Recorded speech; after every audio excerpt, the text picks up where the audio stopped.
भैया जिंदाबाद जिंदाबाद जिंदाबाद, लालू रबड़ी जिंदाबाद जिंदाबाद जिंदाबाद।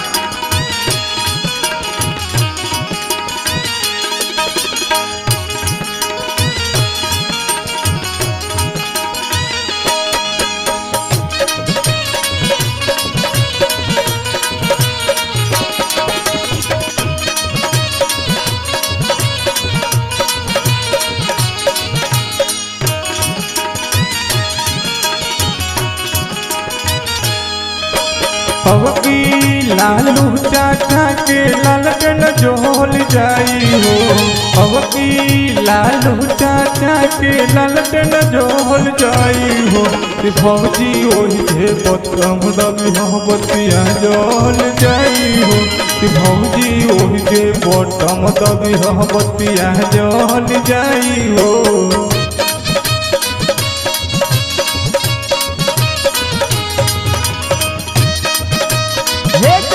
हई देख लालू चाचा के सरकार आई बा हो। अरे बना रहा बाबू, तेजस्वी सरकार के बनाना है, सीएम बनाना है बाबू। अरे दिया बना रहा देख अंजनी रमकिया भैया आई बनी। अरे दिया हई देख जितेंद्र भैया आ गई बनी। यहाँ के जोड़े नहीं थे लालू चाचा के जितावे के बाबू की हाली दिया हो। घर घर दे दी है नौकरी सरकारी, मिलल बमो का लालटेन जली घर दुआरी।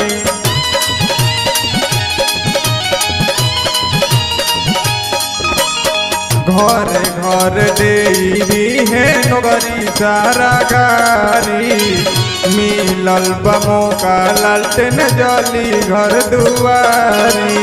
ओहे दबाई हो ना बटमवा, ओहे दबाई हो ना, ओहे दबाई हो ना बटमवा, ओहे दबाई हो ना। जहाँ लालटेन छापो निशाना मोहरवा ओहे लगई हो ना, जहाँ लालटेन छापो निशाना बटमवा ओहे दबाई हो ना। ठागुला ये कहीं चपल रहा। हई देखो महादेव रिकॉर्डिंग स्टूडियो हई बाली संबलसा में धूम चले गए बाबू।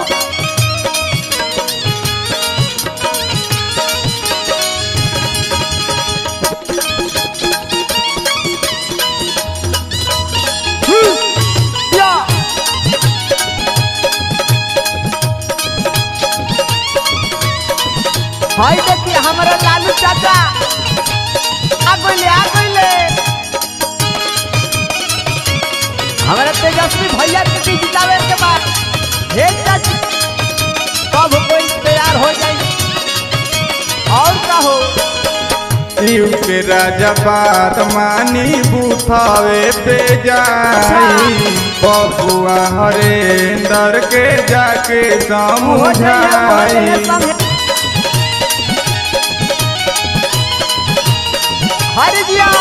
यू के राजा बात मानी बुथावे पे जाई, बबुआ हरेंदर के जाके समझाई।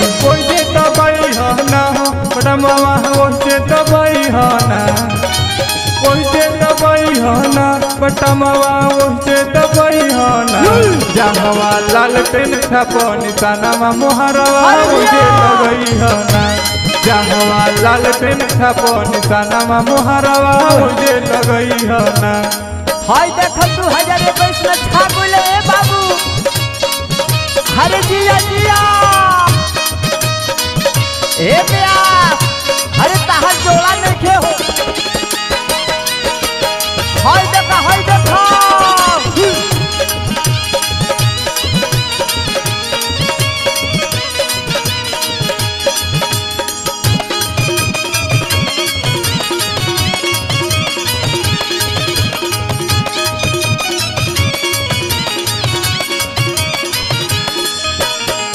घर घर दे दी है नौकरी सरकारी, मिलल बमो का लालटेन जली घर दुआरी।